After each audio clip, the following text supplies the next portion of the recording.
Isang magandang umaga po ng Biyernes sa inyong mga kaibigan. April 26, 2024, latest weather update tayo. Pero bago tayo magsimula, kung hindi ka pa nakasubscribe, pa-subscribe naman po and pahit ng notification bell para ma-notify ka sa ating mga latest and weather update. Maraming salamat po mga kaibigan.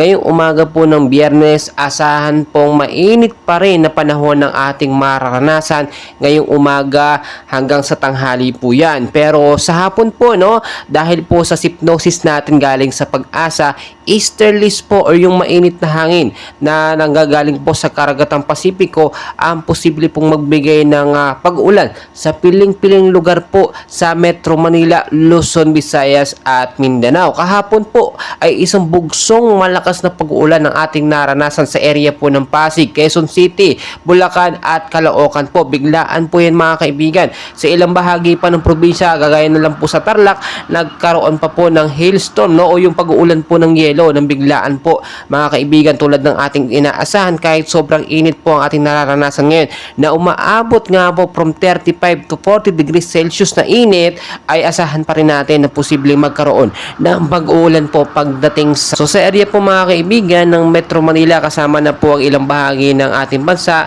Easterlies po at localized thunderstorm ang nakaka-apekto o makaka-apekto dyan. Posible pong magpaulan, no, sa hapon with isolated light rains to heavy rainfall. So yung mababang lugar, mag-ingat po sa posibleng pagbabaha, gayon din sa landslide doon sa mga landslide prone area.